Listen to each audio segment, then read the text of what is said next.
Hello everybody and welcome to Project People Podcasts. Emma Dawson has dedicated her life to helping others. At just 18 years old, she began working on the streets of London, supporting the homeless.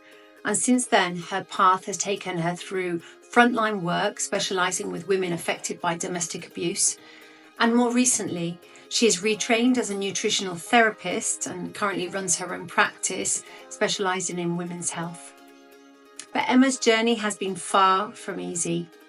At 25, she survived a horrific attack that would alter the course of her life. And it took years of healing, both physically and emotionally, for her to find her peace again. During a recent visit to Zaragoza, Emma sat down with me to speak openly about that traumatic night. She bravely tells her story in hope that it might help others who've been through something similar. Her courage in sharing is remarkable. This interview is raw, honest, and at times difficult to listen to, but it's also a powerful testament to her resilience, and I encourage you to listen to the full episode. It's a conversation that stays with you, and it might just help somebody who needs it. This is Project People Podcasts, Emma's story. I'm quite nervous about interviewing you. I'm quite nervous. I bet you are. Just because I think I freeze a lot. You know, we forget about words and that's things okay. like that. It doesn't matter. The more natural, the better. Okay, so we'll start. Yeah. Yeah, sure. Okay.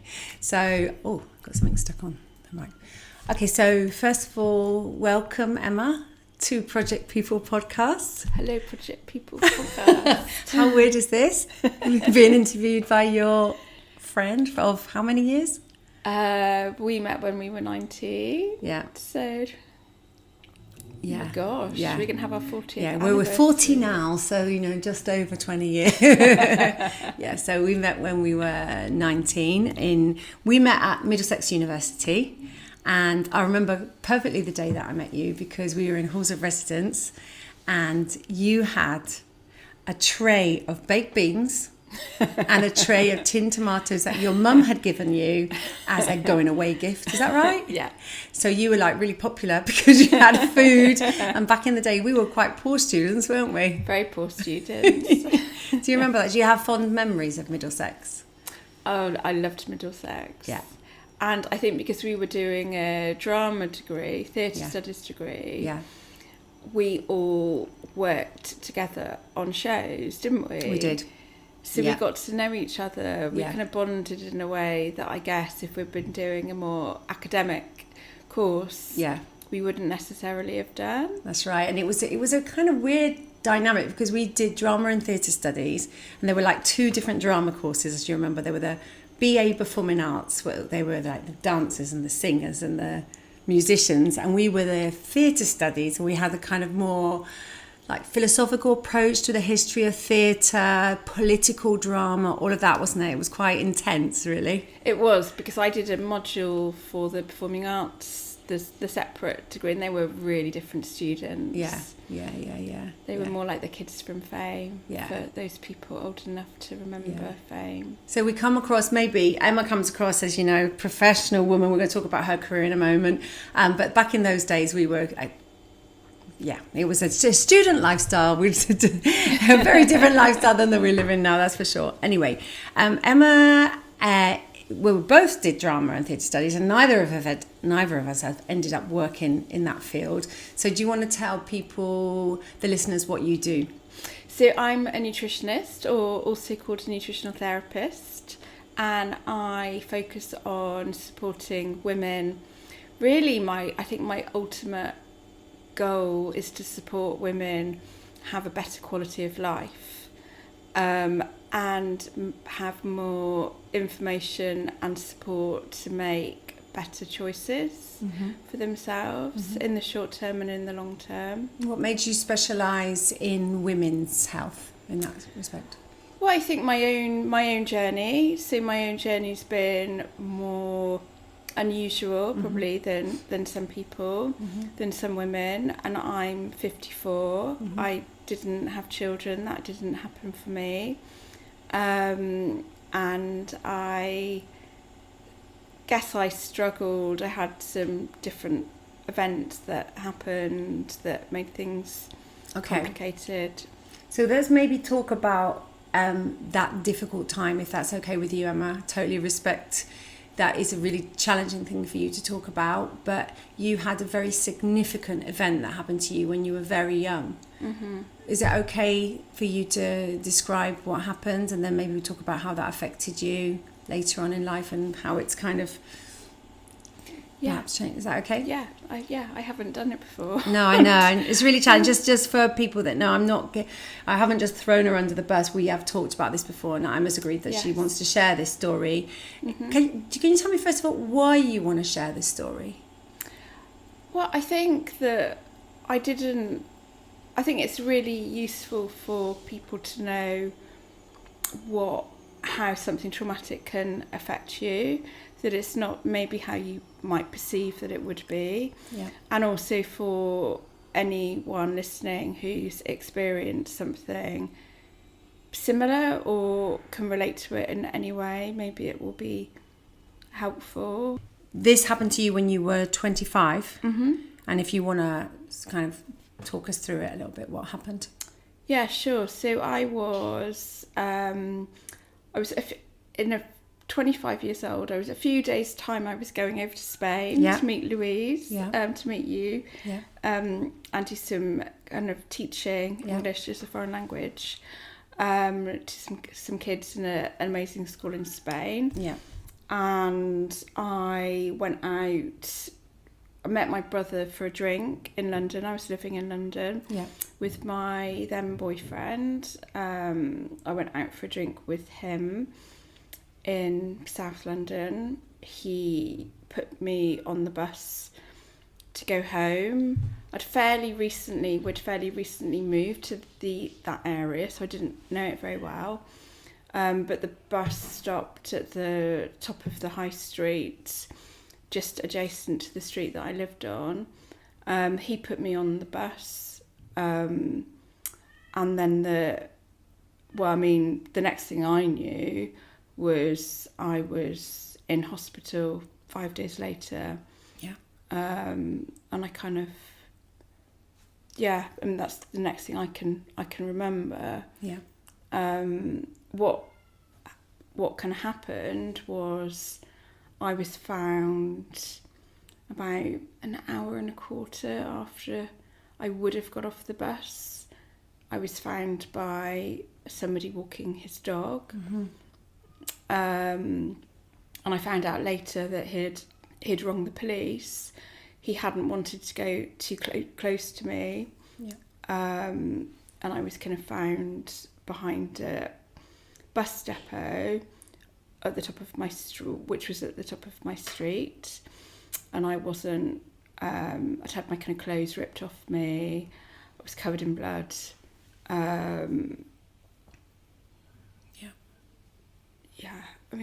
So much so that years later I read the statement from the paramedics that treated me, and I always remember the female paramedic said, because they have to describe what you look like and what you found, and they said, found a young woman, and she was so covered in blood I couldn't identify her racial heritage because I couldn't see the colour of her skin because she was just covered in blood.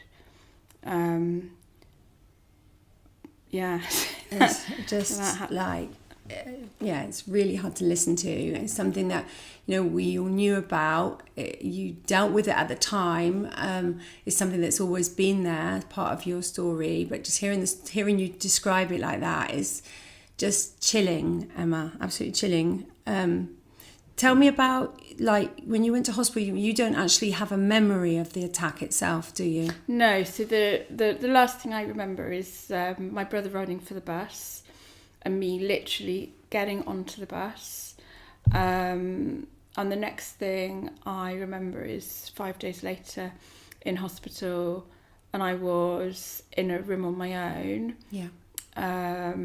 overlooking the Houses of Parliament on the Thames. It was really surreal, and it was really bright blue, sunny for the kind of 10 days or so I was in hospital. So it was really, really weird. And I kind of came to, or I didn't come to, it's just the first thing I can remember. Yeah. And lots of friends were in the room, and people were kind of talking to me and talking to each other. And then I guess, I didn't even, I remember a couple of days later, one of the nurses came in she said, I'm going to take the stitches out of your face. And I didn't have any concept. I hadn't it's like you kind of go into a different world. Yeah. When you experience that trauma. Yeah, I can sure. And what injuries did you have? So I was really lucky. I didn't have any broken bones. The hospital thought originally that my right cheekbone was broken because it was so badly swollen. I'd lost about a third of my tongue, probably from biting it when I was being kind of kicked in the head, because the injuries were all kind of face and head. Yeah. I was really lucky that when I first went into hospital, the surgeon who treated me was a plastic surgeon. Yeah.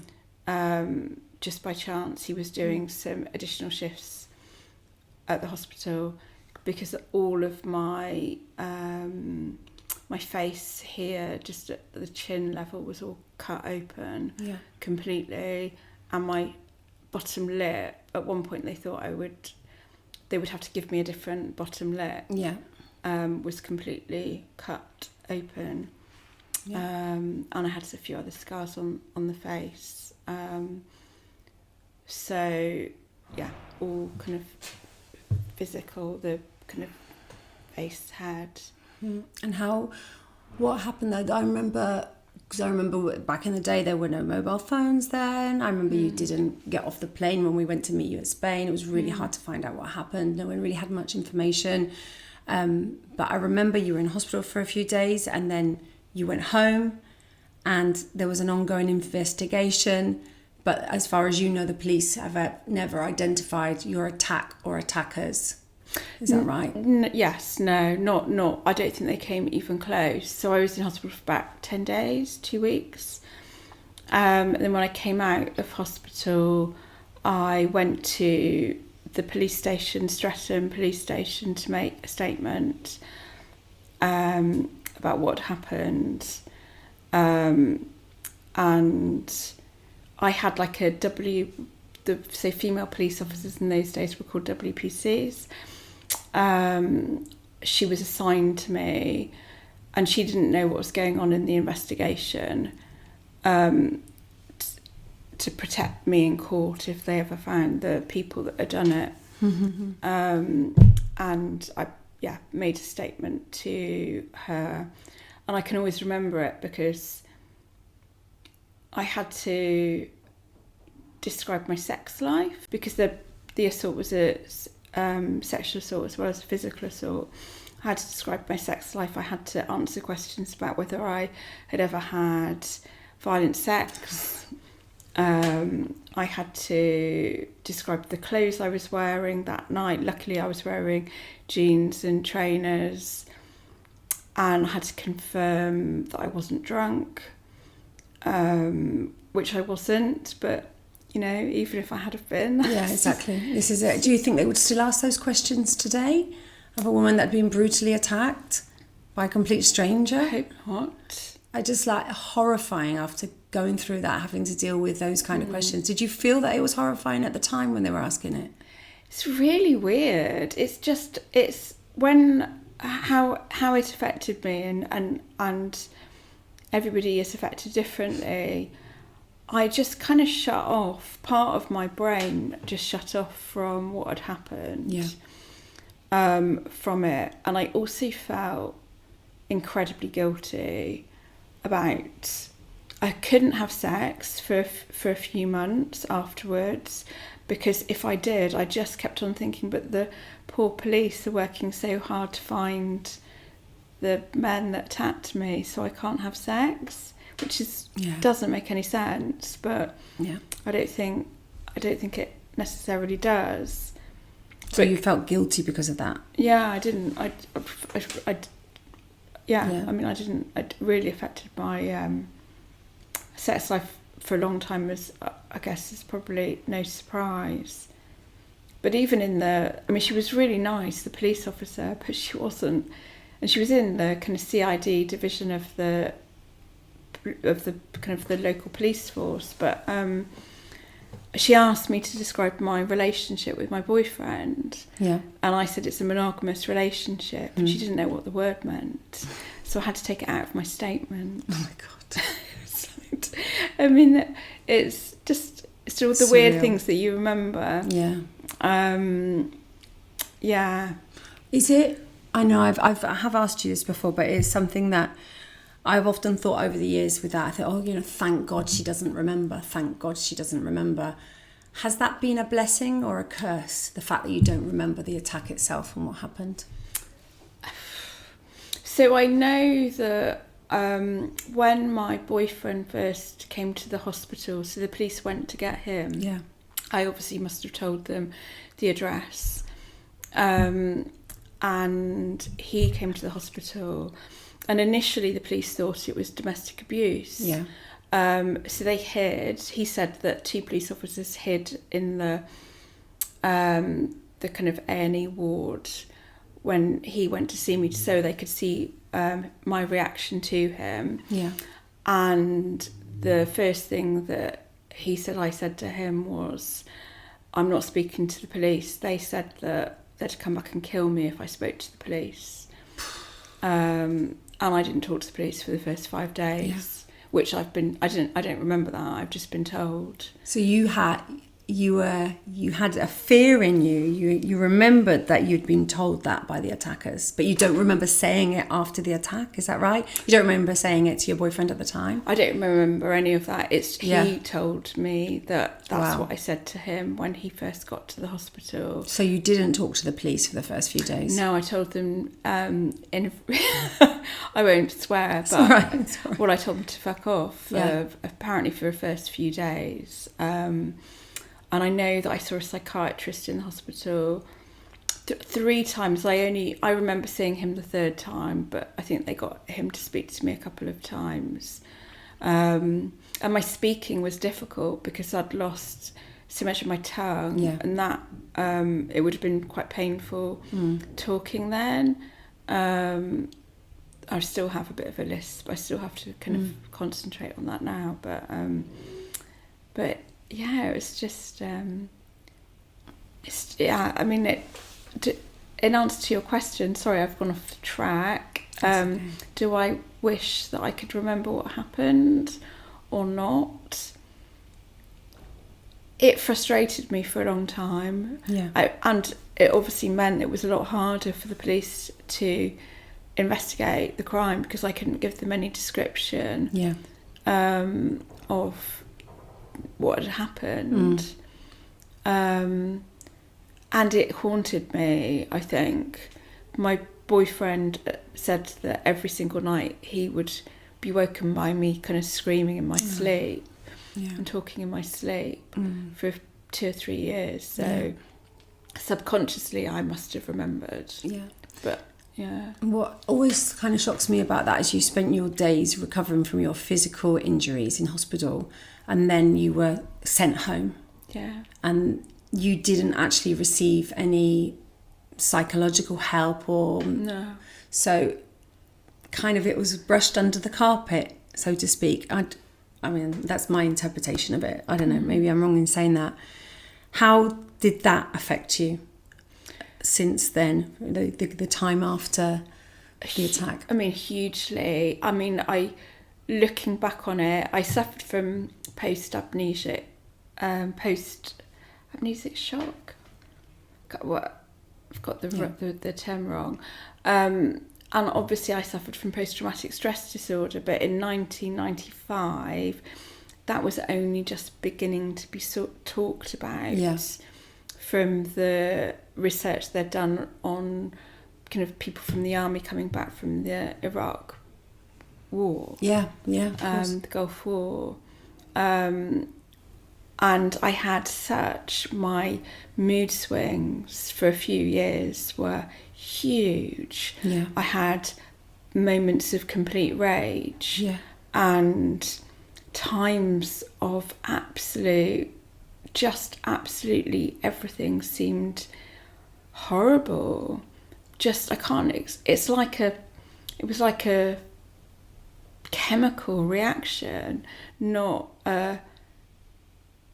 anything else. It was really... Did you relate that to what happened to you? Yeah. You knew that was the reason why? Yes, but I just kind of got on with it. Yeah. I tried, so after about a year, my boyfriend said, you need to get help, I can't deal with this anymore. And I tried, I saw a hypnotherapist. I thought if I could remember what happened, it would be easier to get over it, but that didn't work. Yeah. I paid to see a counsellor, but she was a counsellor she was apparently a counsellor who was worked with women who'd experienced that level of trauma, but she just sat there and didn't say anything. And I just sat in a room, and I was so traumatised. I wouldn't, like, looking back on it now. So I tried different things, but I guess time was the best time, and was the best thing. That was the thing that got me over it all, and my friendships, of course, helped me to come to terms with what had happened. Yeah. And your life, the journey, like your professional journey and personal journey, how much of that was affected by what happened? Did it change your path, do you think, in terms of like relationships and relationships with men, for example? Completely. I mean, it changed everything, because I was just about to go to Spain to teach. That didn't happen. I chose to stay in London. I don't know whether my boyfriend and I would have stayed together with each other anyway, but it was really difficult for a relationship to kind of stand the test of time. With that. So when we split up, I think I went on a real self-destruct. I was very sexually active with lots of different people, almost like I was trying to understand what had happened to me. It was made some quite dangerous decisions at times, and quite very self-destructive. But at the same time, I was working for charities for people who were rough sleepers and women and children fleeing domestic abuse. I was always really interested in supporting people to have better quality of life. I guess, and just like working with people. And you've always done that. I mean, I even, before you were at college, you were working with homeless charities, and then after the attack, working with women with domestic abuse. Did your experience help you with that? Or I imagine sort of being able to empathise with women on a certain level, or having lived through something like that. Definitely. I think at the time I shouldn't have been working in support work. I mean, I should have been doing something completely, looking back on it, completely different, because some of the work I did was quite challenging, and there was a risks involved, and my scars were quite prominent then, and I used to get asked about them a lot by not so much the women, but more maybe when I was working with street homeless people in hostels. Some of the men would ask in quite maybe not with the best motives, So looking back on it, I wish I'd made different decisions. And I remember ringing when I was kind of at my lowest, kind of bordering on, suicidal, I used to think about it quite a lot, kind of killing myself. I would try and ring rape crisis, but whenever I'd ring, it was always a voicemail. It was like there were certain, it's a charity. Yeah, I know. It's just like you're that desperate there to be no one to answer your call for something like that. It's shocking, really terrible. Yeah, I rang the Samaritans. I remember one night ringing the Samaritans, and it was kind of helpful, but it was like a young guy that answered, which is probably not. Yeah. And he was, I knew could tell was a volunteer, and because I was working in schemes as a paid worker and managing services, I kind of needed somebody that was more experienced to speak to, but I could never get it together to think, okay, write it in my diary, ring rape crisis when they're open. It was usually at night that I wanted to talk to someone, and I know you suffered from insomnia for many years as well. Yes, and Despite what you went through and the many years afterwards of not really working through it, should I say, or coming to terms with it, you got on with it. You had a very successful career. You're working in management, bought your own house, single woman, bought your own house in Bristol. You did very, very well professionally. But you decided to do something radical back, I don't know how many years ago it was now, probably not that long ago, when you decided to completely change paths and become a nutritionist. So can you tell me, what was the defining moment? What made you do that? Because it was a huge risk, both professionally and economically. You took on massive debt. Well, you tell the story. I'd wanted to work in nutrition for a while. Yeah. Even when I was a teenager, so I became a vegetarian when I was 12, which for younger people listening doesn't sound like much of a big deal, but in 1982 in Devon, my best friend's dad was a butcher. No one was a vegetarian. No. Very few people. And at uni, there weren't many. It was unusual, ones. Yeah. Mm-hmm. And then for the record, actually, I started eating meat again when I was after I came out of hospital, because I lost so much weight and muscle because I couldn't eat properly and I didn't move. So I'd always been interested in nutrition, and then because I was working with people who were really suffering. With the street homeless people, a lot of the young people had been abused when they were kids, so had left home and got involved in drugs and street homelessness. I just wanted to do something to help people that was practical, that wasn't about dealing with their traumas, that was about, okay, if you eat, eating more of certain foods will help support people's moods. Yeah. Okay. Give them more energy, reduce anxiety. That seemed to me at the time to be more straightforward and not so emotive. I put it off for a long time because I knew I'd have to do another degree. Yeah. So nutritional therapy isn't really regulated, but I wanted to do it properly. Yeah. I wanted to do a full science degree and learn as much as I could if I was going to do that as a career. So I just, suddenly I think I just decided to took go the leap. for it. Did you enjoy the course while you were studying it? It was amazing. I absolutely loved it. Having done a drama degree, I found out I was actually really good at science. I can't believe how you cope with the science. I mean, just for listeners, just yesterday I was showing Emma blood results, mine and Pedro's blood results, and she literally looks at it like a doctor and said, you've got this level, you've got that level, you need to supplement this. And I'm so amazed, we did arts. we pretended to be trees. How did you get this science knowledge?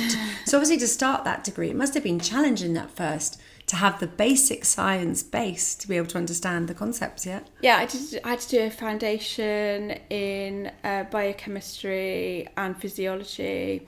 Yeah. When I was in Bristol, and I paid I think somebody doing a PhD in organic chemistry to tutor me through it. Yeah.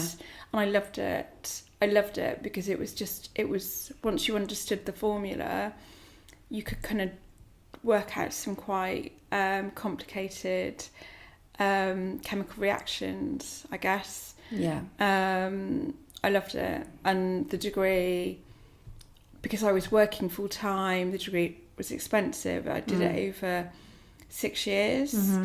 And I got a first. That's amazing. I wanted to after I got into it. Yeah. And that was, I qualified about 12 years ago, I think, now. Yeah. And I've, been working ever since. You've been working, that's your main income, that's your only income now. It's my only income. So explain a little bit about sort of like the different things that you do in your job. So I know you've done sort of public speaking and training and working particularly with women. Give us a kind of overview of who is Emma, the nutritional therapist. Well, so most of the work I do is one-to-one work with women usually, although I do work with some men. And I work with women with endometriosis. It's incredibly debilitating, and it affects 1 in 10 women. Really? 1 in 10? 1 in 10. Well, I'm surprised. I thought it was rarer than that, definitely. And it very painful, yeah, from what I know about incredibly painful, and you can end up with the kind of large intestine, colon being and the kind of attaching to the other parts of it. Don't worry. Yeah. Other parts of the body. And how can nutrition help that? I mean, I'm surprised that there is a direct connection. So what nutrition can do is it can support the woman's resources to support a reduction in inflammation. Okay. You can investigate the vaginal bacteria. So in the last few years, the general public have become more aware of the importance of gut bacteria. Yeah, that's right.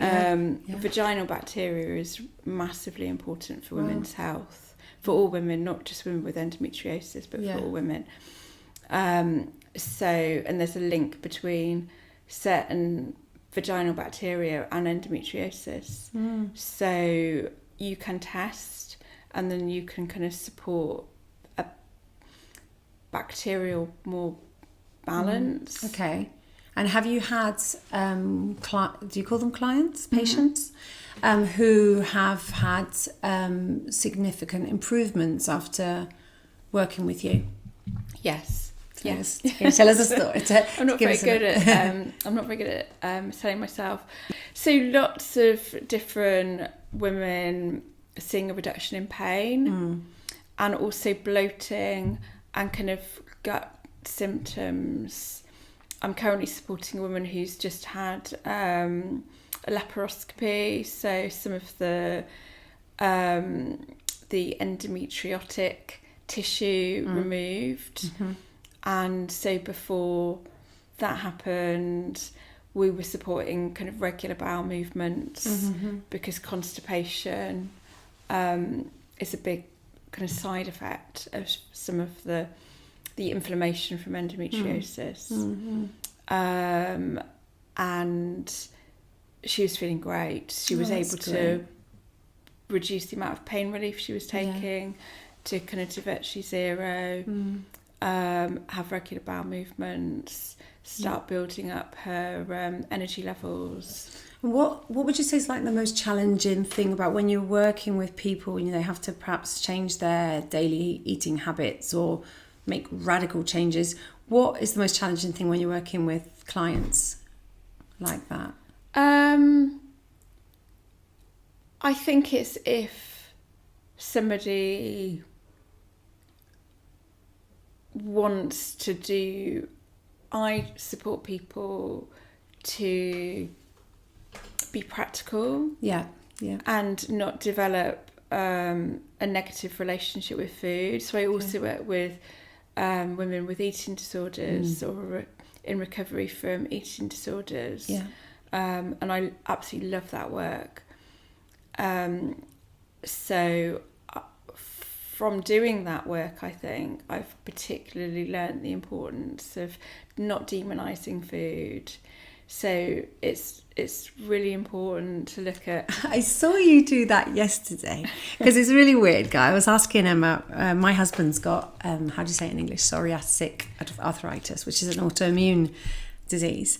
And I'm like, Emma, tell him what he's got to eat. Tell him what he can't eat. Come on, write it down. And I had 2 post-it notes, one saying you can eat, one you can't eat. And Emma's like, it's okay. You don't have to completely take white bread away. He can have a little bit from time to time. So I could see you were really clever about, encouraging certain things that we could add to our diet, not radically change it. But you weren't being sort of like, like a head teacher saying you're not allowed to have this, which is really clever because it makes it kind of accessible to people. Do you know what I mean? It's like, oh no, I'm not going to do anything about it. Because if we say to Pedro, he can't ever eat red meat again, white bread, sugar, or have a beer, then, he's going to say, I don't believe in this nutrition stuff. So you were clever. Exactly. Yeah. And it's with I work with the person that's sitting in front of me. Yeah. So some people, we will take certain foods out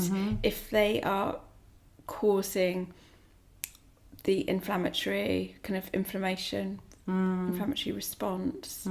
But by and large, it's about what you put in, not what you take out. That's interesting. How knowledgeable are doctors about nutrition? Well, in the UK, I think they still do. I'll probably be corrected on this, like a couple of hours in 7 years or half a day in 7 years of training is on nutrition. It's really shocking, actually. Really shocking. It's the same I was talking to, Elena, the girl who you met yesterday, who's gynecologist, and I said, how much training do you have about the menopause? And she's like, well, we didn't really, very little training about the menopause when she was training to be the basic medical career. Obviously as a gynecologist she would have done more, so it's it surprises me that there's not more knowledge. Do you think more doctors are showing an interest in? Well, certainly menopause. I obviously work with a lot of women in menopause as well, and I'm kind of post-menopausal myself, so that makes it easier in a way. Lots of doctors will be quite happy to write an HRT prescription. Lots of private doctors, it's a big money making business as well, in a good way. So there is more interest. There's a lot more interest in it now in the UK, as there should be, because 50% of the population go through menopause. That's right, and it's hell. I'm just thinking about, as I know that we're kind of summarising, you could talk about nutrition and for hours and hours and hours, and I find it really interesting. But if you had to give somebody sort of like 5 or 3 hacks or 3 tips or 3 pieces of advice that would effectively kind of improve their health or well-being with what they eat, what would you? I put you right on the spot now. So, but what would be the main things that you would maybe change about dietary habits? I know dietary habits in the UK are really different than they are here. But what would be your kind of main advice to somebody? So I think one thing would be, how much fibre is somebody eating? So fibre is something that we can't digest and absorb. Yeah. It's either fermented by gut bacteria that are usually understood to be beneficial to health, or some fibre will support regular bowel movements. Because it will be excreted. I think I like to highlight fibre because lots of people know the importance of eating protein. Yeah. I think in the UK, it's estimated that we should eat 30 grams of fibre a day, and I think on average people eat about 5. Okay. 5 to 10. So eat more fibre-rich foods. Okay. So nuts, seeds, berries, chocolate. Not chocolate for fibre. Chocolate for other things, yeah. but not okay. chocolate for fibre. Vegetables. Yeah. Fruit, so kind of key vegetables would include broccoli with the broccoli stalks, onions, leeks, garlic, apples, so many different vegetables. Okay. And then my second tip would be include green veg. Okay. Yeah. You told me off about that yesterday. Well, you didn't tell me off. You politely encouraged me about that, and you're absolutely right. Yeah. So green veg, so broccoli, cauliflower, cabbage, Chinese cabbage, bok choy, kale, spring greens. Lettuce. Does lettuce count as a green veg? Well, it does count as a green veg. I guess that family, the brassica family of vegetables, really supports hormonal balance, gives you lots of vitamins to support your mental health, and to support a chemical reaction called methylation, which is really important for health and longevity. Okay. So we've got fibre, we've got green, add more greens, yeah, to your meal. What else? Eat slowly. Okay. Why is that so important? Because I'm a wolf it down girl. As you know, I'm always first to finish. I don't know why. In my family, it's always been that way. But I don't know. Why is it so important? Because it's not just what you eat, it's how you eat it and whether you can digest and absorb it. So tasting your food. So the digestive process starts before you put anything in your mouth, when you smell the food and you start to salivate, and that's when your digestive juices, your digestive enzymes and stomach acid are being released to prepare for the digestion of food. Oh, wow. And then kind of chewing and tasting your food really helps you to absorb your food, and it also helps your gut, because if you think about it, we just literally chuck things down without thinking about the poor gut having to break them down. What foods do you think would have been demonised that are... I mean, I know like eggs have had their ups and downs over the years, but are there any particular foods that have had a bad rap that are not so bad for you? Fat generally, I think. It was seen as, general fats as being linked to cardiovascular disease, and elevated cholesterol. So I would say, generally fats. I remember years ago when my mum was in hospital, she had pancreatic cancer, and I was looking at the menu in hospital, and they were it had a picture of a heart and a happy face next to all of the foods that it was suggesting that somebody should eat for health. And there was like a happy heart next to stodgy desserts, and low fat, high sugar, low fibre meals. So low fat is not a good...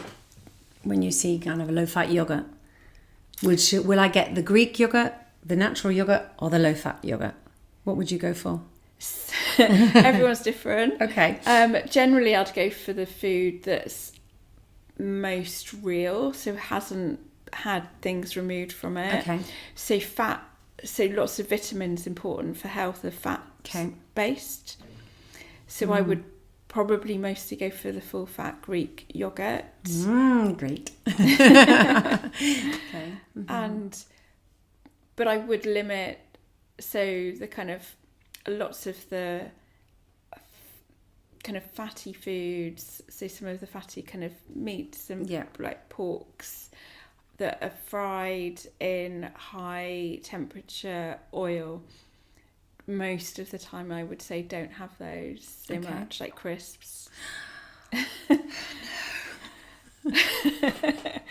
You know, maybe trade one fat for another. So instead of having crisps, have some roasted pumpkin seeds. I knew you were going to say that's not the same, Emma. It's not the same. But then have crisps sometimes right. and really enjoy them. That's true.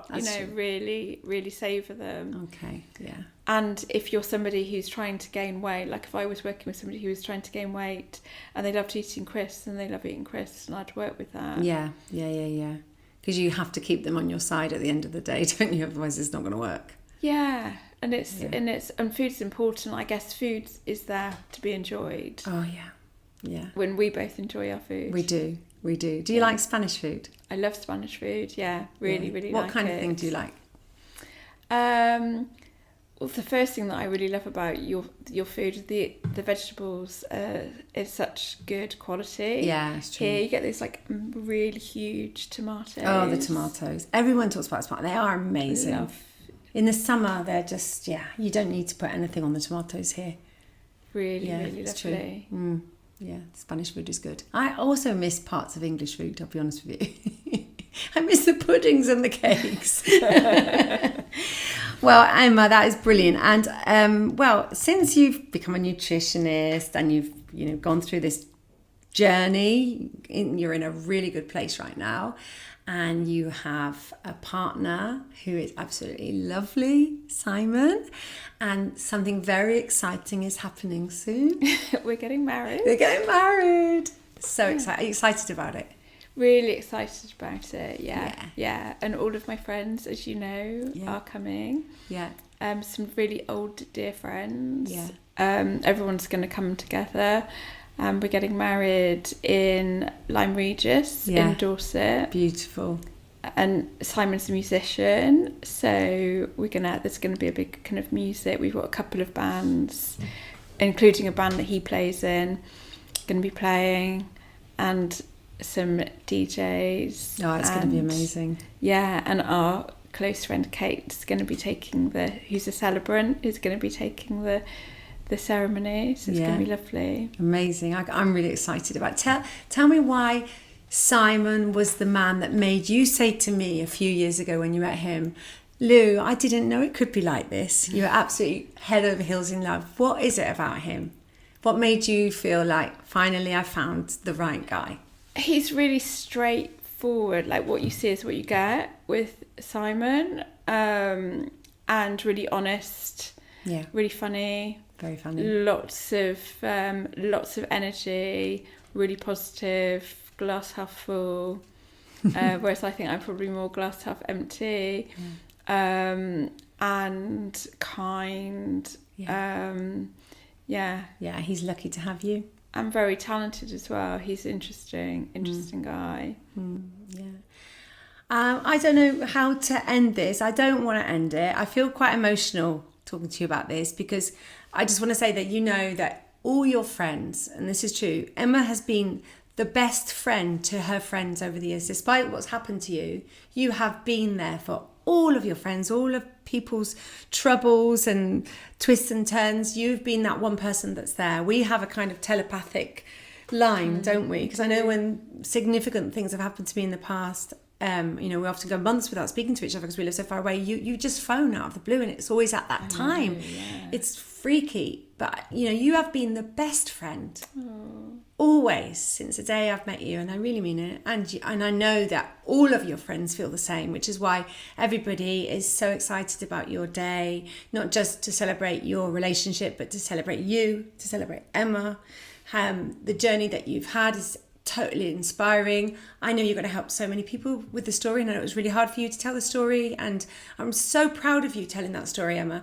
But I'm so proud of you of what you've managed to achieve as a person, as a professional, because you're still helping people every day, which is absolutely amazing. So thank you so much for sharing this story, and I'm really grateful to you. Thank you.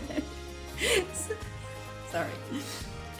Thank you for giving me the opportunity, and so lovely to be with you and do that with you. Yeah. Shall we go and have a beer now, or a glass of wine? Oh.